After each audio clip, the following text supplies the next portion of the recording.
ಪ್ರಸಕ್ತ ವರ್ಷದ ಸ್ವತಂತ್ರ ದಿನಾಚರಣೆಯ ಕುರಿತು ಪೂರ್ವ ಸಿದ್ಧತಾ ಸಭೆಯೇ ಯಲ್ಲಾಪುರ ಪಟ್ಟಣದ ತಹಶೀಲ್ದಾರ್ ಕಚೇರಿಯಲ್ಲಿ ನಡೆಯಿತು. ತಹಶೀಲ್ದಾರ್ ಎಂಆರ್ ಕುಲಕರ್ಣಿ ಅಧ್ಯಕ್ಷತೆ ವಹಿಸಿ ಮಾತನಾಡಿ, ಸ್ವತಂತ್ರೋತ್ಸವದ ದಿನ ಬಹಳಷ್ಟು ಇಲಾಖೆಯ ಅಧಿಕಾರಿಗಳು ಗೈರಾಗುವ ಬಗ್ಗೆ ಅಸಮಾಧಾನ ವ್ಯಕ್ತಪಡಿಸಿದ್ರು. ಎಲ್ಲ ಅಧಿಕಾರಿಗಳು ಕಡ್ಡಾಯವಾಗಿ ಭಾಗವಹಿಸಬೇಕೆಂದು ಸೂಚಿಸಿದ್ರು. ಪ್ರತಿ ವರ್ಷದಂತೆ ಈ ಬಾರಿಯೂ ಸ್ವತಂತ್ರೋತ್ಸವವನ್ನ ಅದ್ದೂರಿಯಾಗಿ ನಡೆಸಲು ವಿವಿಧ ಇಲಾಖೆಗಳಿಗೆ ಜವಾಬ್ದಾರಿ ಹಂಚಿಕೆ ಮಾಡಲಾಯಿತು. ಈ ಬಾರಿ ಮಳೆ ಹೆಚ್ಚಾಗಿರುವುದರಿಂದ ಸಾರ್ವಜನಿಕರ ಅನುಕೂಲತೆಯ ದೃಷ್ಟಿಯಿಂದ ಪೆಂಡಲ್ ಅನ್ನ ದೊಡ್ಡ ಪ್ರಮಾಣದಲ್ಲಿ ಹಾಕಬೇಕೆಂದು ವಿಶ್ವ ಹಿಂದೂ ಪರಿಷತ್ ತಾಲೂಕಾ ಅಧ್ಯಕ್ಷ ಗಜಾನನ ನಾಯ್ಕ್ ತಳ್ಳಿಕೇರಿ ಒತ್ತಾಯಿಸಿದ್ರು. ಅದಕ್ಕೆ ಸ್ಪಂದಿಸಿದ ತಹಶೀಲ್ದಾರ್ ಈ ಬಗ್ಗೆ ಕ್ರಮಕ್ಕೆ ಪಟ್ಟಣ ಪಂಚಾಯತ್ ಅಧಿಕಾರಿಗಳಿಗೆ ಸೂಚಿಸಿದ್ರು.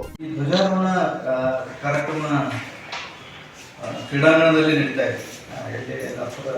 ತಾಲೂಕಾ ಕ್ರೀಡಾಂಗಣದಲ್ಲಿ ನಡೀತಾ ಇದೆ. ನಾಳಂನಗರದಲ್ಲಿ ಇರ್ತಕ್ಕಂಥದ್ದು ನನಗೆ ಫಸ್ಟ್ ಟೈಮ್ ಇದು. ಯಾಕಂದರೆ ಇಲ್ಲೆಲ್ಲ ನಾವು ಬೇರೆ ತಾಲೂಕಿನಲ್ಲಿ ಆಚರಣೆ ಮಾಡಿದ್ರು ಕೂಡ ನನಗೆ ಫಸ್ಟ್ ಮೊದಲೇ ಸಲ ಇಲ್ಲಿ ಯಲ್ಲಾಪುರದಲ್ಲಿ ಮಾಡ್ತಾ ಇರೋದ್ರಿಂದ ಎಲ್ಲರೂ ಕೂಡ ಸಹಕಾರ ಕೊಡಬೇಕು ಅಂತ ಹೇಳಿ ಎಲ್ಲ ತಾಲೂಕು ಮಟ್ಟದ ಅಧಿಕಾರಿಗಳಿಗೆ.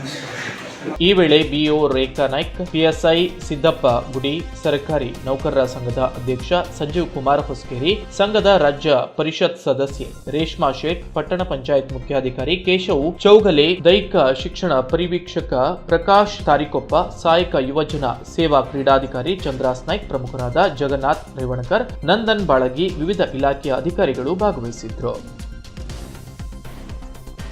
ಪ್ರಿಯ ವೀಕ್ಷಕರೇ, ಈ ವಿಡಿಯೋನ ನೋಡೋದಕ್ಕೂ ಮೊದಲು ನಮ್ಮ ಚಾನೆಲ್ ಅನ್ನ ಇನ್ನು ಸಬ್ಸ್ಕ್ರೈಬ್ ಮಾಡ್ಕೊಂಡಿಲ್ಲ ಆದರೆ ತಕ್ಷಣವೇ ಸಬ್ಸ್ಕ್ರೈಬ್ ಮಾಡ್ಕೊಳ್ಳಿ. ಹಾಗೆ ವಿಡಿಯೋ ಇಷ್ಟ ಆಗಿದ್ರೆ ಶೇರ್ ಮಾಡಿ.